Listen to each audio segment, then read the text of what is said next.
Bonjour.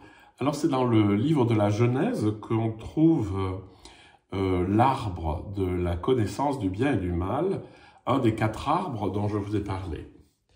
Alors, déjà je vous rappelle juste que je vous conseille de relire le chapitre 1 et le chapitre 2 de la Genèse, parce qu'en fait ça propose 2 récits de création qui n'ont pas été écrits à la même époque, le premier étant sans doute le plus ancien, mais qui donne des organisations très différentes de la pensée. Donc, soyez conscients qu'il y a 2 récits de la création.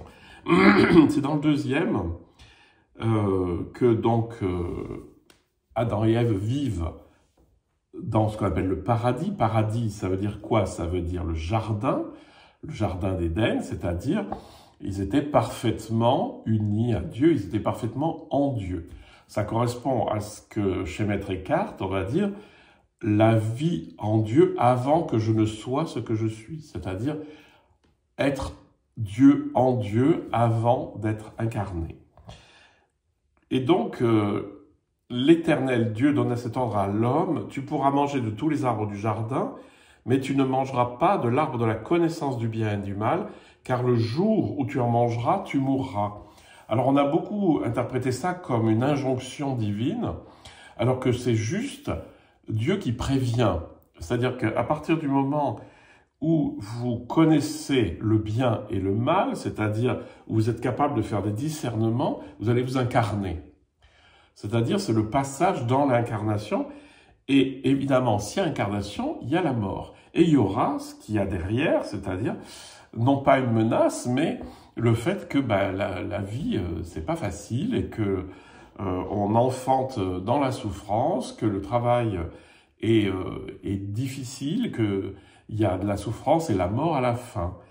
Donc, le fait d'arrêter d'être juste en Dieu, qui ne fait plus qui fait un, donc il n'y a pas cette distinction bien-mal, par le fait de manger de l'arbre de la connaissance, on sépare quelque chose en jugeant ça c'est bien, ça c'est mal. Et c'est ce jugement qui finalement nous incarne. Et donc c'est ce qui se passe. Et alors évidemment, il y a toute l'histoire avec le serpent qui est très mignon. Le jour où vous en mangerez, vos yeux s'ouvriront, vous serez comme des dieux connaissant le bien et le mal, c'est-à-dire vous allez être réveillé à votre réalité, donc vous allez prendre conscience aussi de la souffrance et de la mort.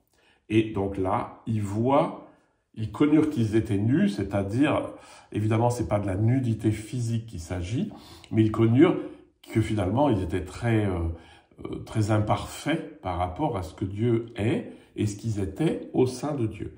Donc le premier arbre, c'est l'arbre de la connaissance du bien et du mal qui nous fait tomber finalement dans l'incarnation, dans le fait qu'on soit charnel. Et là, finalement, on se rend compte de notre petitesse, de notre nudité. Et donc voilà. Et donc après, on est chassé du paradis parce que on n'est plus en Dieu, donc on est dans ce monde où il va y avoir de la souffrance et la mort.